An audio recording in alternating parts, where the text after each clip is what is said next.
We're going to be going over the high points of a recent meeting that we attended in October of 2014 in San Jose, California. This was an IEEE Technology Time Machine, a symposium on technologies beyond the year 2035. I'm going to go over some of the notes and some of the aspects that were covered. In many instances, this is quite astounding, and so I want to share that with those of you that are watching. While IEEE indicated, which means Institute for Electrical and Electronic Engineers, that this might be on their website and might be available to IEEE members, certainly we're not an IEEE member, and so I felt the best way to get some of the most important pieces of information out would be to get it out this way. So here we go. IEEE 2014. This was the third organized symposium on future technologies to globally predict the interplay of science, technology, society, and economics may have on one another. Multiple feature technologies will be discussed. They go between attendees and speakers, and they're bringing the world-renowned experts to present this 2035 vision for each of the 6 areas described, and 2 expert challengers will further examine the vision and provide a course that extends to roundtable discussions, followed by interactive readout of all to partake. The participant conclusions reached will be edited to create a series of formal white papers through the assistance of experienced science and innovative journalists. Now, what I just read to you right now, they said participants will gather in roundtables and have discussions. This is a giveaway to the Delphi Technique. And for those of you that are unfamiliar with the RAND Corporation's methodology in mind control at symposiums, even at an IEEE symposium, you need to understand how we have been manipulated on all levels in society and on a global basis with the Delphi Technique, which literally is an extension of the Tavistock Institute and is mind control of all meetings. All meetings are controlled through a predetermined outcome with the illusion of public participation, when in fact it is already decided. That will be on stopthecrime.net with the IEEE Delphi roundtables that were at the back of the room with easels. They had trained facilitators that wrote down the questions, and it was very disturbing to see how these designers of the future and engineers were being tricked and being literally Delphied. But here were the topics and the reason that we attended. These topics were very interesting. The themes: future of energy, production, distribution, utilization, policy, disruptions ahead, and geographical changes. Future of fabrication, robotic networks, atoms and bits. Functional of 3D printing and biosphered manufacturing, sustainable manufacturing, and smart materials. Future of healthcare for the next 6 billion people. Do-it-yourself technology enabled or top-down. Changing our genes. Microbots, cyborgs, unlimited lifespan. Future of humans. Containing cyborgs. Transhumans. Ambient awareness. A sentient world. Enabling connections. Bioengineering, brain-machine interfacing, small world math, sensor-based, body area networks, personal area networks, future of networks, from infrastructure to fabric, to the Internet of Things, the communication fabric, data as the fabric ingredient, emerging, evolving behaviors. Future of processing, distributed and or clumped, aware and or emerging behavior, cloud and or fog driven, approximate neuromorphic and quantum computing. They have abstracts listed on each topic, and one of the aspects of this meeting that was so interesting is that they literally did bring speakers from all over the world, and including top execs from GE, from Carnegie Mellon, from Stanford University, which is of course local to where this meeting was held, Georgia Institute of Technology, and many others. I wanted to go over some of the notes that I took during this meeting, and just some of the high points, so that you can get a flavor for what was discussed. Caltech. The speaker indicated concerns of human species reaction as all of these technology changes as a human threat. And I have to say that some of these speakers did not speak English very well, and we had a very difficult time understanding what a number of them were even saying. But there was a speaker from Stanford discussing healthcare. And the first and most important aspect of the future of healthcare will be based around weight management and sleep deprivation. They say sleep are main drivers. So healthcare, weight management, and sleep deprivation. They're talking about creating reimbursement plans and penalties and nanotechnology-based tracking for future healthcare. There also was an FDA warning letter about regulations that I found interesting, that I did pull up later, and I will have that on stopthecrime.net as we develop more aspects of this talk. They talk also about the healthcare aspects, that holidays there are more deaths, and probably they're saying because of family stress. Of course, they're not talking about the fact that generally people are overeating. And then there's the introduction of a variety of weaponized spraying of various viruses and so forth in the chemtrails. Talking about the future of standardized platforms for healthcare, wearable sensors. The phones will be implanted. And they already talk about how Japan has toilets with sensors. So for those of you that want to learn more about that, you can search that. I found that to be an interesting comment. As far as the future of fabrication, this was a discussion about 3D printing and nanotechnologies. And the time for service robots, the fact that they're now creating robots as waiters in hotels, creating the sense of acceptance for society with this type of increased robotic and machinery interaction with all of us. They talked about how all the governments, particularly the US, are very interested in robotics and the intelligence of machinery. We're in an alternative world, and they say that we have to consider what it might look like if China controlled manufacturing. The world would look very different than if the United States were to control manufacturing.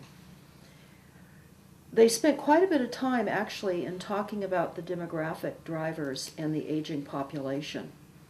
And of interest was the fact that China has 50% of the population in China is over 50 years of age.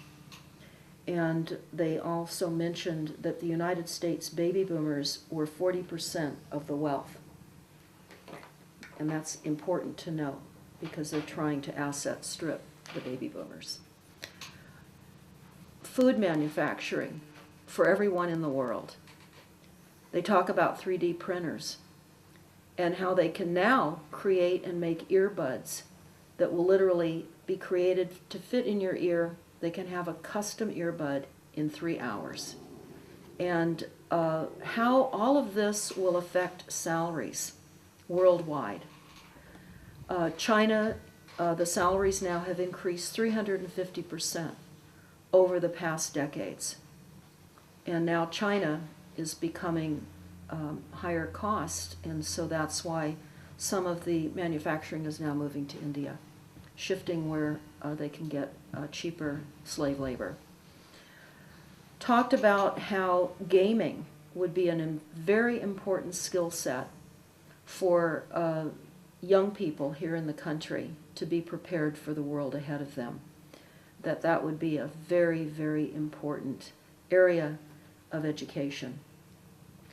Research and development drivers will consist around human-robot interactions, and they really underscored the idea that the new type of manufacturing would take away the dirty, dull, and dangerous jobs.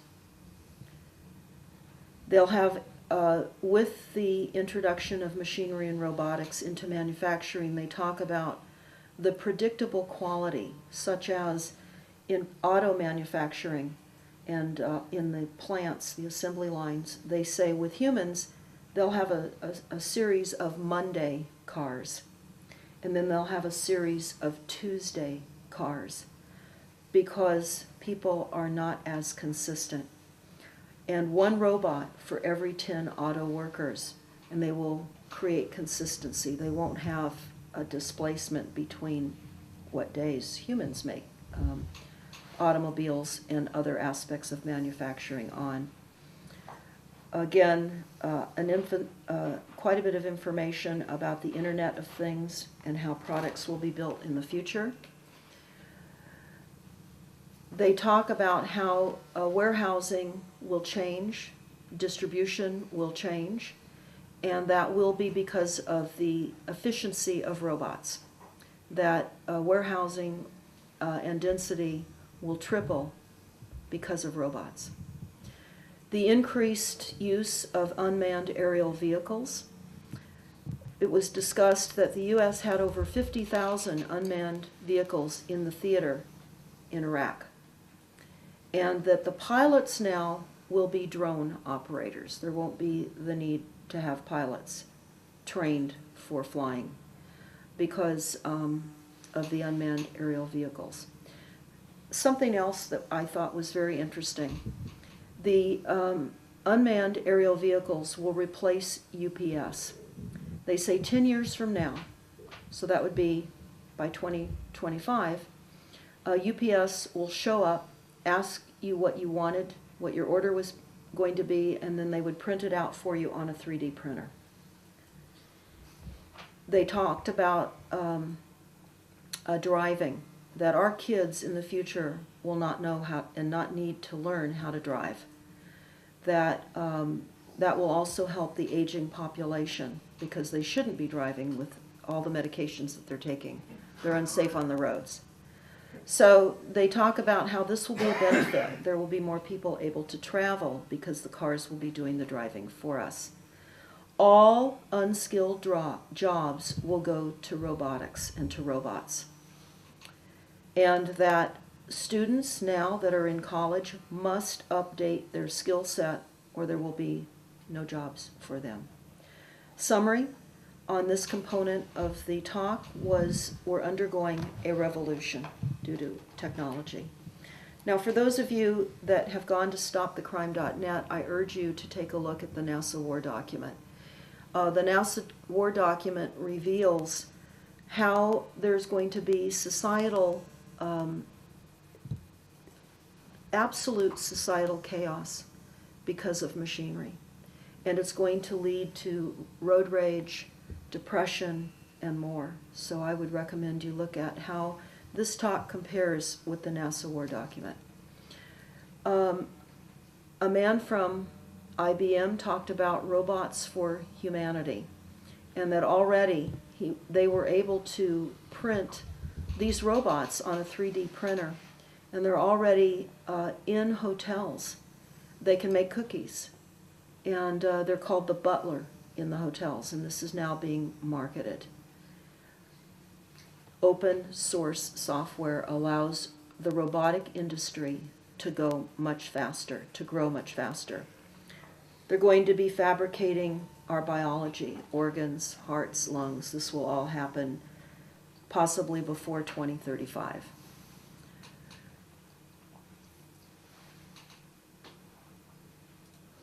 There will be forces that will try to prevent technology, but the technology will win in the long run. And that Silicon Valley, of course, as we know, is moving forward with big players. So what we're hearing here is the corporate structure moving and changing global society and global behavior. It's important to note that IEEE is incorporated. It is listed on Dun & Bradstreet. They're doing business for profit, as most of these corporate agencies that are changing us without our awareness, without our vote, we're being systematically changed. In other words, we're really in a technological death trap as humans without any understanding of the extent of what's occurring. Market forces will drive new standards. Well, one of the examples of standards would be the standards for EMF, electric magnetic frequencies. And those are just simply standards driven by market forces, despite the effects of the impact of pulse microwave frequencies on humans. Because remember, we're not only USA Inc., we're now Earth Inc., and the corporate charters are void of recognizing human life. That is my addition. That's not from the notes here that I took. They say right now we are in the Stone Age, because what we're going to see in 2035, again, human body parts will be made, human spare parts will be made, lungs, liver, muscle tissue, etc. And there will be political issues about robotics, international. They say that the forces are changing mass production. This I found very interesting and very concerning. GE said that there's a revolution in technology, that everything will be tracked from the manufacturing of that product to its end use, to its recycling point. They will know where every product manufactured is. Everything will be tracked. Because of this global centralization, languages will be easier to understand between different countries. IEEE owns the Wi-Fi standards and says they do not make any money on it. Again, Wi-Fi standards are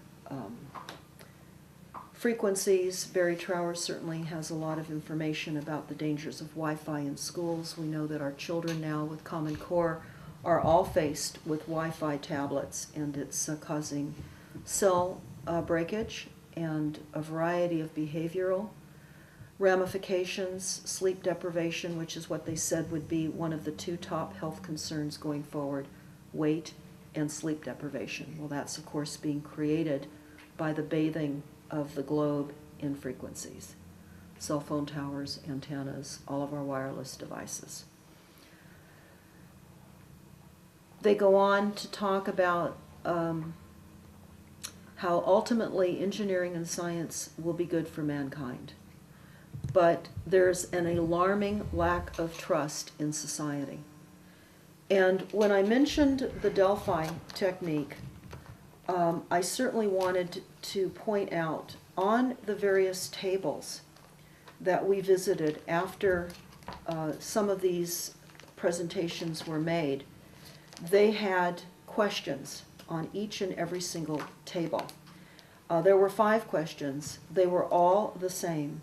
And the questions remained the same for both days of this 2-day conference. And I'll find these questions in a moment and read them to you. Very disturbing, again, part of the Delphi strategy that was deployed during this meeting. They talked also about the need to start making real sense out of medical data. And that big data will be now collected and available on everything. And they will be putting all this collected data to very good use.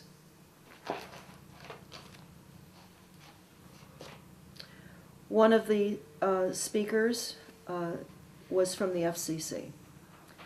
And some of that discussion was about, in the year 2035, will there still be any AM or FM radios?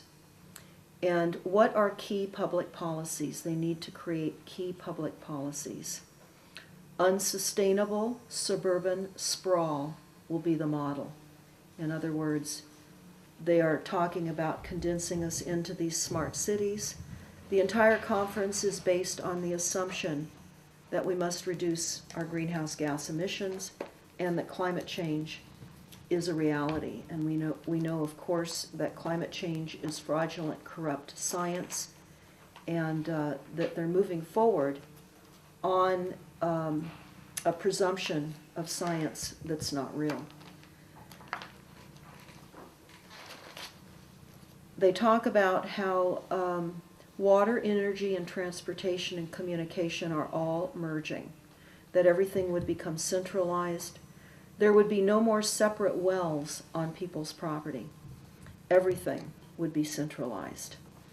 Executive order on improving critical infrastructure, that was spoken about, and that is an executive order that was dated February 12th of 2013. I'd recommend everyone take a look at this. They're literally, through these processes, disguised as takeover of private property. They say that the changes may seem sudden, but it is all very visible, and the future has already arrived. The problem with the arrival of technologies is that it's not evenly distributed.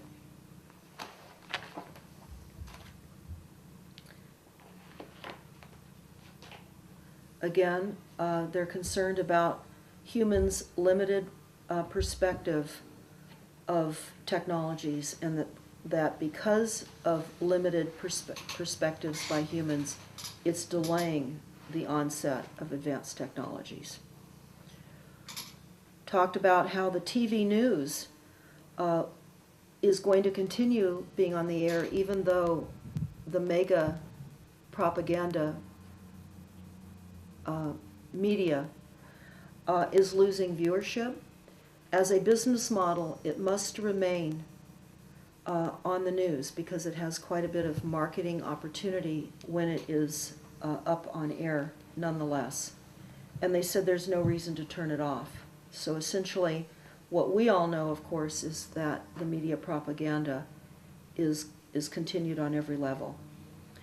They talk about, in the year 2035, one of the main dangers will be the uneven distribution of broadband, and how rural versus urban is going to become a problem with income disparity.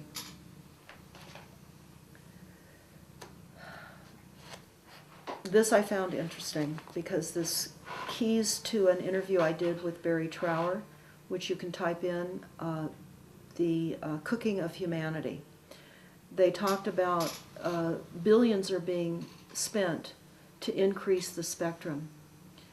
700 billion are being spent. And the military and radar is on the coastal areas. So again, the cooking of humanity, our research team found a document on the White House government website that really does address radar on the coastal around the peripheral of the United States.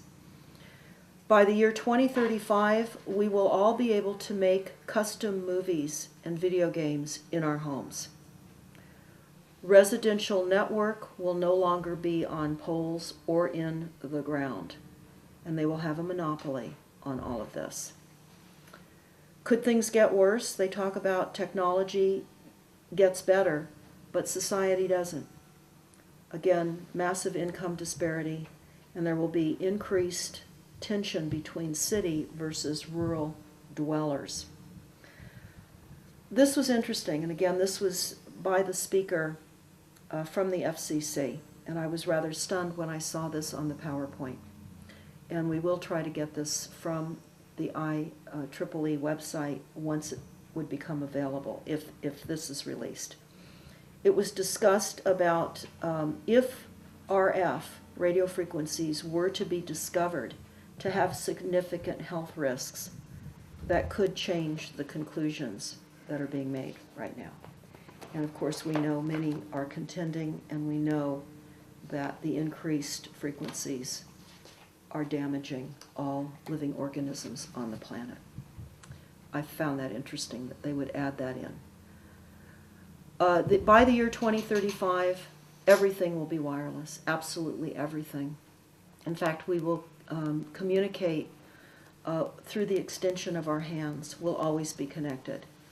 The public will always be tracked, everyone connected, increasing capacity problems with humans, not machines. So humans are presenting greater problems.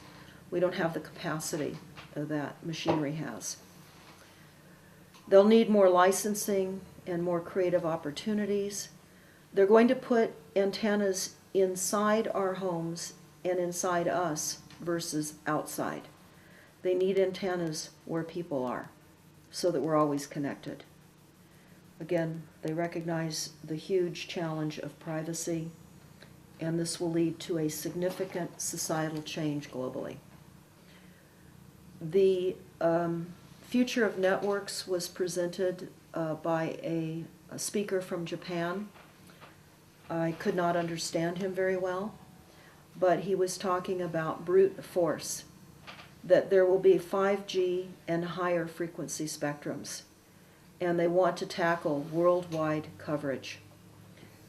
That some of the frequency opportunities have short bandwidths, and they need to create a greater capacity to hook us all up. And that's where the cloud will come into play, that they will be able to connect through the cloud all our phones, cars, glasses, music, calendars, photo memories, calculators, security aspects, convergence to divergence. Okay, I'm going to read the 5 discussion questions that were presented 2 times each day at IEEE. This is again the Delphi Technique. And this was presented at these round tables, about 10 per table, with an easel, and there was an aficionado that would write the questions down, and these were the questions that were asked of the designers and the engineers of IEEE. Number 1, what technological breakthroughs seem unlikely today, but if they came to pass, would cause drastic changes to the world? That's question number 1. Question number 2, what technology evolutions are likely to happen, but are unlikely to be accepted socially and culturally? It's a big question. What technology evolutions are likely to happen, but are unlikely to be accepted socially and culturally? Number 3, what are and what will be the go-to-the-moon endeavor that will create the engines of innovation? Number 4, how will looming dangers, such as climate change, etc., be a catalyst to drive technology and evolution? And number 5, we're experiencing a waning trust in technology and science, both because of technology shortcomings, multiple gigantic data breaches on credit card information happening globally, and deep-rooted cultural opposition, fundamentalisms and dogmatic religions. Again, they're designing the questions. Can we migrate through this trend through scientific education and better communication? So they're getting pushback. People are feeling they're being outsourced by machinery and by technologies that they've not considered and certainly have not been presented to them. This is, again, the fear in society. And so they're asking all the attendees there, how can they brainwash society to accept all of these technologies that are destined to occur?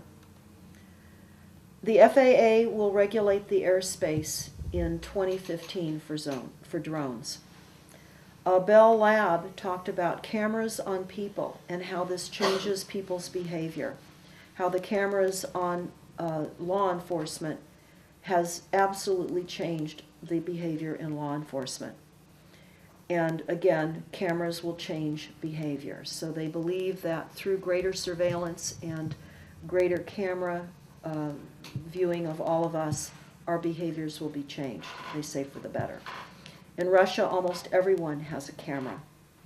Bell Labs right now has a team working on using copper in our homes. It's a new tech to use copper lines in our homes to transmit frequencies. A new way to use existing copper. This is right now being looked at Bell Labs. FCC voiced a concern. The presenter from the FCC, the concern was invisible evil force. Of course, that's what many people believe. Bell Lab talked about the impact on behavior in having police carry the cameras and enhance communication, and how cameras will change behavior globally. And again, that all the new tech will increase the spread of income dramatically. They talked about new technologies that are already available but have not yet really been presented, such as graphene, Graphene. I would recommend everyone do a search on graphene. We do have a piece on stopthecrime.net, so you could go to the homepage of stopthecrime.net, type graphene in on the search engine. This is an extremely important change in solar panels. This is lighter, it's as thin as paper, and it can roll out, and it's much more affordable and has 50 to 100 times greater capacity than the current, now archaic solar panels. It's just not allowed to be out on the market in mass production yet.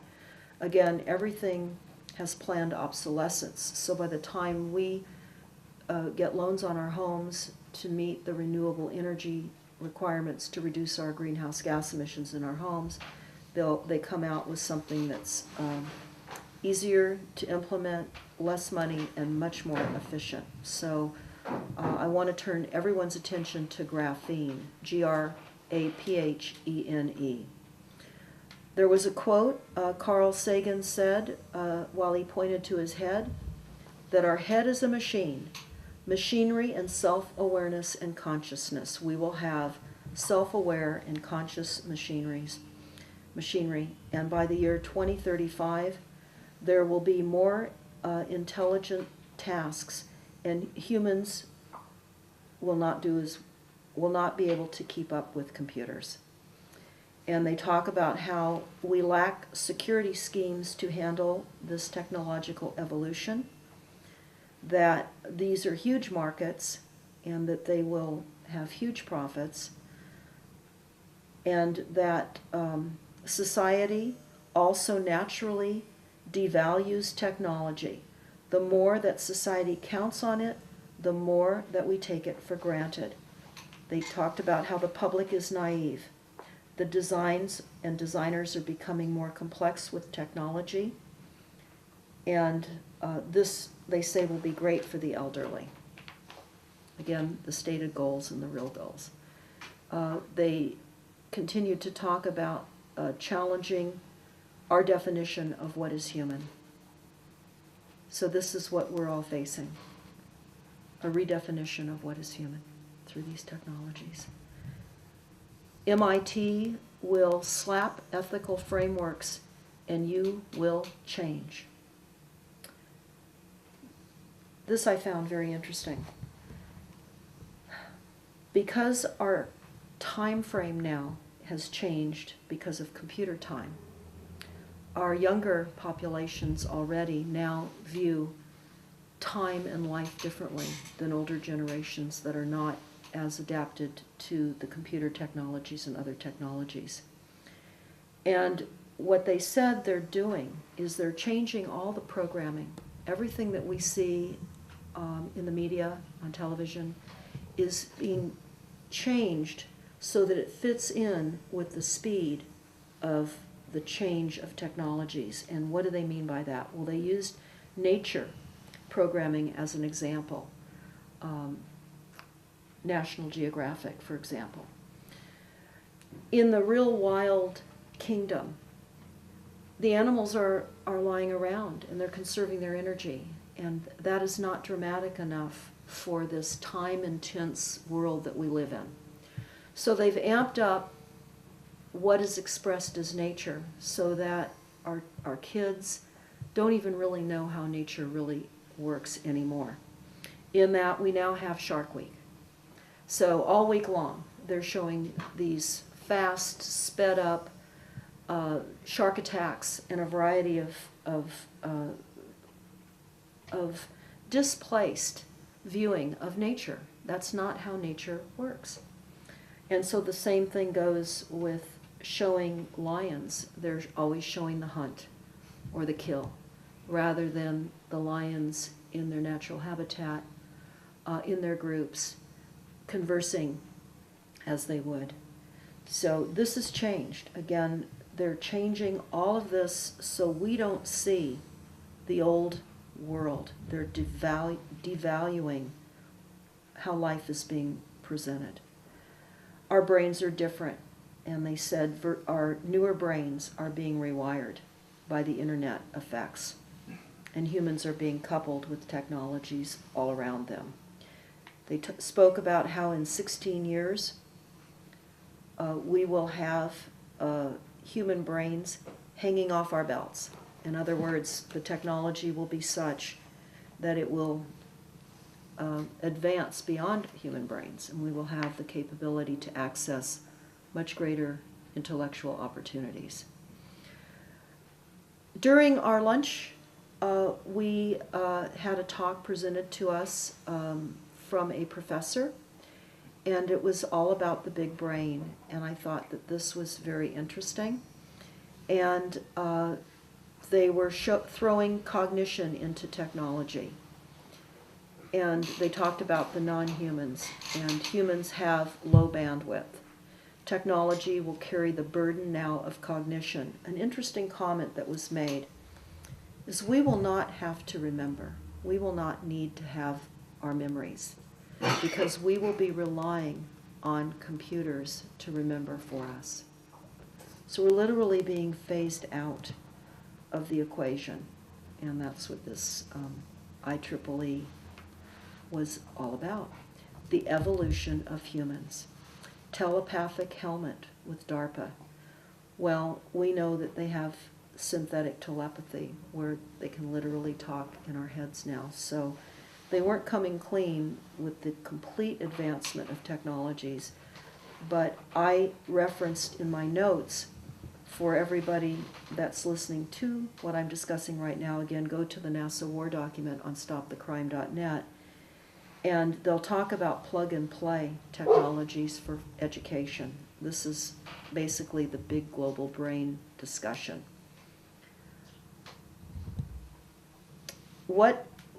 This was interesting. What do you not want engineered as a human? Too bad. They're already engineering it. I thought that was profound. What we don't want, too bad. They're already doing it. And this professor agreed to be wired into an F-35 plane as part of his search for furthering technology. Technology has accelerated so fast, they said that laws are helplessly behind. This was a speaker from GE, and this was all about the future of energy and the smart grid. And it requires a change in culture. And we need three things to succeed: technologies, standards, and policies. So what they're really talking about is centralization of standards and centralization of policies. This is globally taking over everything by technologies. They talked also about a national gas boom. So we know that as the revolution of fracking. And again, I would refer everyone to stopthecrime.net, to the Water Wars link. and take a look at the Goldman Sachs document that we found out of Israel. They talk about the revolution of fracking and water wars. They also discussed how extreme weather events will change everything that we've ever known, and that they're building resiliency into our local communities to withstand the stress of what were prior 100-year weather events, but now are happening 1 to 2 times a year. So, of course, we know that geoengineering is the deliberate large-scale manipulation of the Earth's climate. Again, all of these corporate agencies are basing future technologies on corrupt, evil weather technologies that are already in play. And this is important to understand. I know most of you do. Again, they've got to create a cultural acceptance. That means brainwashing, mind control. And they say a current GE survey, again, surveys are always skewed to change the perception for people that look at these surveys, but here's what we were told. GE survey, 70% of the customers want to talk using social media. They don't want to use landlines. I'm not so sure that we can rely upon that percentage in that GE survey. That's only being able to push their agenda of technologies. They again talked about how we will be living in a world of CO2 reductions, and that there's a Harvard study on CO2 reductions. That gas to exceed coal by the year 2035. And now that will happen, actually, they said, by the year 2025.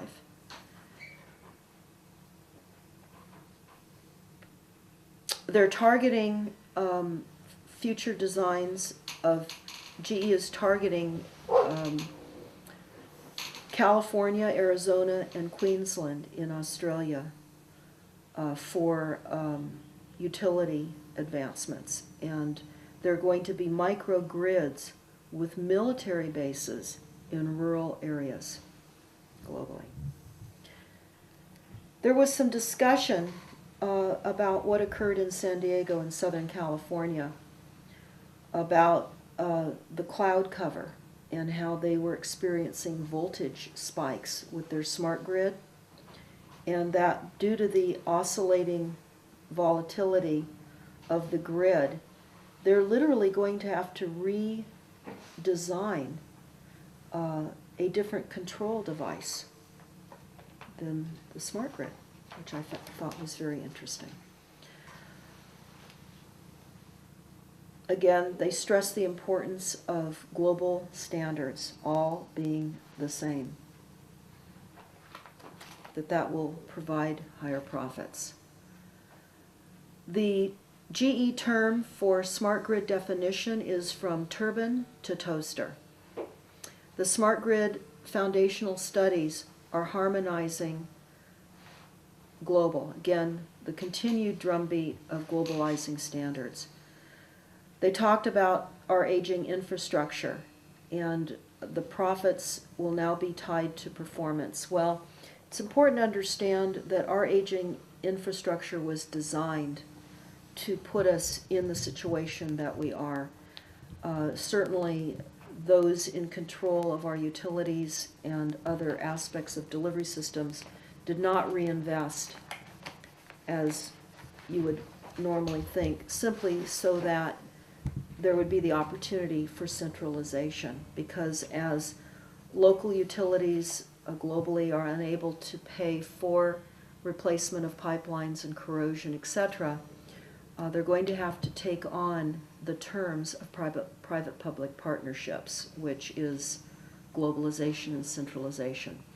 There was a presenter from Carnegie Mellon, talked about the electric energy system group, and that there were many hidden problems and inefficiencies. In other words, they were admitting there were many hidden problems and inefficiencies. Again, the drumbeat, they need standard standardized protocols. They also talked about the danger of technology and how the different corporations would be fighting amongst one another. For example, GE fighting with AT&T. And Carnegie Mellon is asking the question, can they replace diesel with hydropower?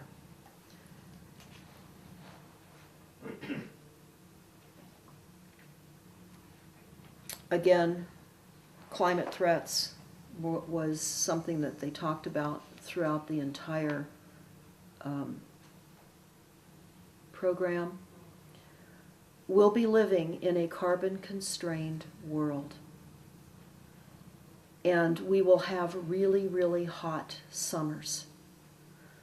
And then they talked about a global map of global hot spots throughout the world. So I would recommend everybody search that, a global map for hot spots in the world. That was shown on the PowerPoint. And how this will affect livestock and how many people will die.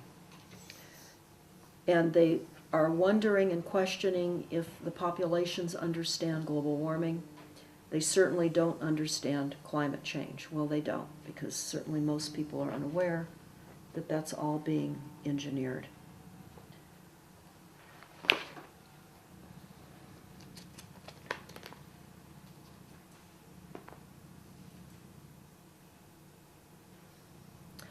They talked about the attack on PG&E back on April 16th of 2013. PG&E is Pacific Gas and Electric. It is a utility company in Northern California, and one of their substations was hit and taken down, and that was the same night as the Boston Marathon bombing. And so they will be creating fear out of substations being hit so that they can disconnect us and create wireless opportunities.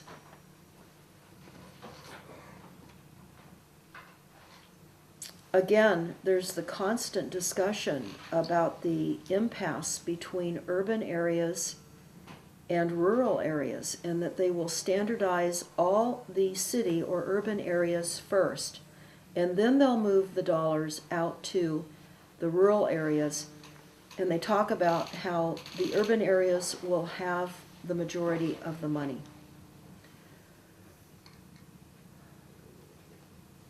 One of the discussions was very alarming, and this is what I discovered in my research for smart meters. We know that renewable energy resources are not reliable. Wind and solar and hydroelectricity generation are not reliable. In fact, here in the United States, they're eliminating the dams. They're eliminating hydroelectricity opportunities. They're planning to eliminate thousands and thousands more throughout the United States. So because we know that the renewables that they're pushing us to transition onto are not reliable, what they are saying will happen is that nuclear plants are a must. GE said that is a must. That's where we will ultimately go. I don't know how many of you are aware that in Northern California, in Bodega Bay, back in the 60s, PG&E was promoting a nuclear plant, and that was shut down. I would recommend that everybody understand who PG&E is. You can type in PG&E in your search engine, and you will find, followed by Rothschild, and you will find that PG&E is run by Rothschild. PG&E attempted to put a nuclear plant in Bodega on a fault, the San Andres Fault, in the 60s. They were stopped, even though they started construction. So this is our future.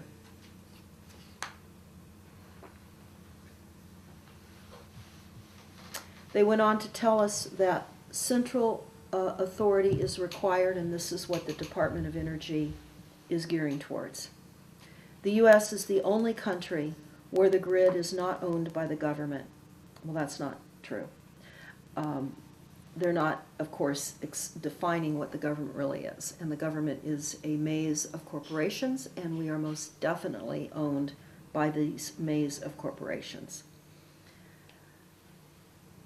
This was very important, and this leads to a talk I gave, and I would recommend everybody take a look at this YouTube that we have up. It's called Who is Running America and the CAP, C-A-P. Who is Running America and the CAP? Type that in or go to stopthecrime.net to our YouTube channel. This was a discussion again at this IEEE meeting. They said that 75% of electricity goes into buildings, and they will need to measure performance on each building. And it's not going to be enough to require that we replace all non-efficient appliances with energy-efficient appliances. We must do much more than that to lower our CO2 in our homes. And then they went on. There are huge, huge opportunities for engineers to update old, inefficient buildings. They're creating another market.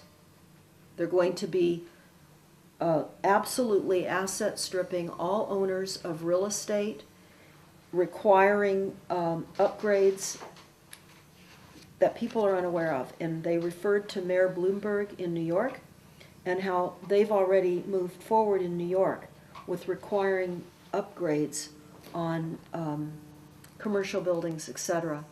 And there are new groups forming all over the country to save electricity in buildings, all buildings. You can type in your city followed by energy reduction companies, and you will be amazed at how many new businesses are being formed on the illusion of global warming and climate change and our need to reduce our greenhouse gas emissions.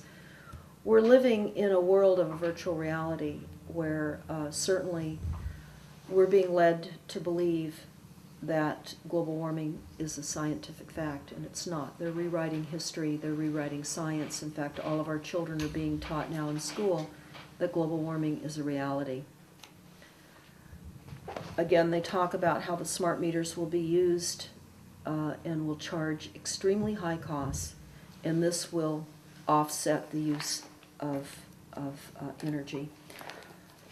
I took notes specifically from one of the GE speakers. There were two GE speakers. One of the GE speakers dedicated his book, or his talk, to a book that I found online, and it was very, very disturbing. This book was a book about capitalism, socialism, and created disruption. And it was written by Joseph Sump-Peter, who's a German, and it was written back in 1942.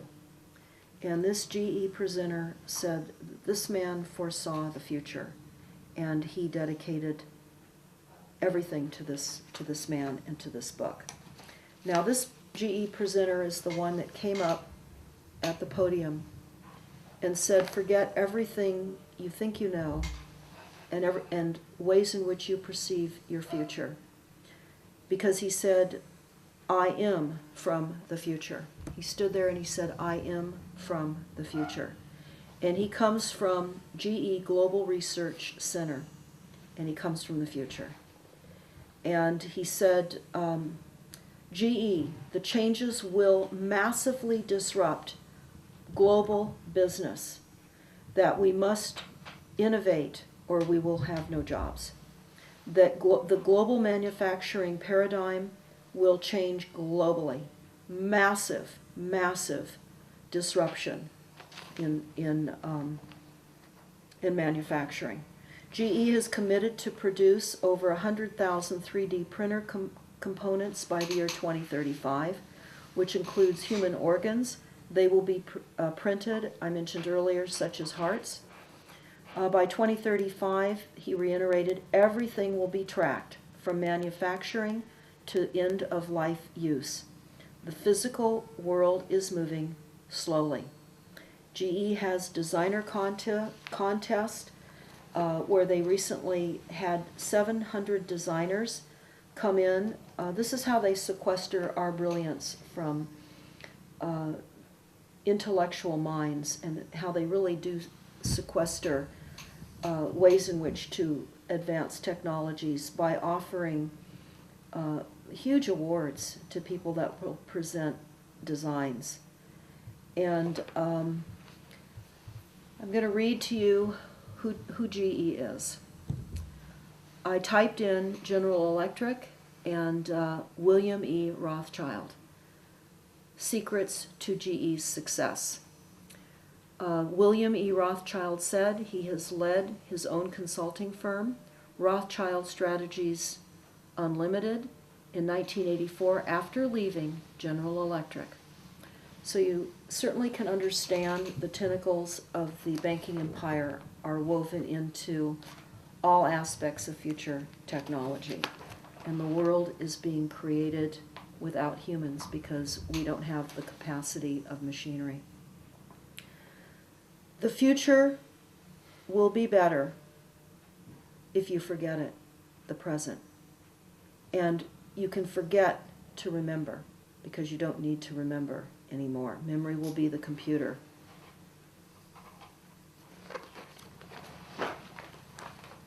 There was much more in this conference, and I'm just going to wrap up again some of the concluding high points that I found most disturbing. And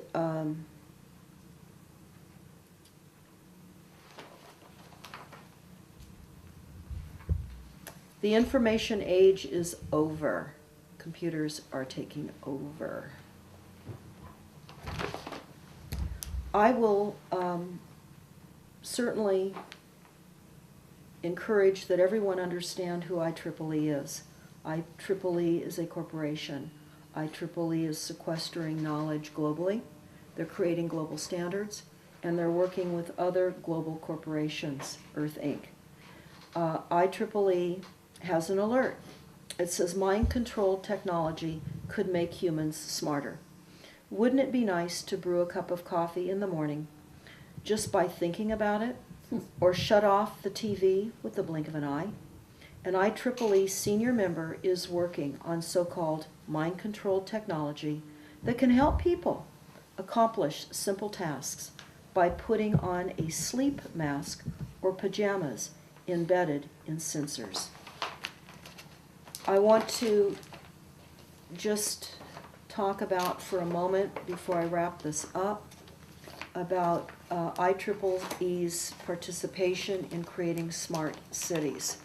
This has everything to do with climate action plans, and I would recommend that everybody type in IEEE smart cities. Here's what IEEE says about smart cities.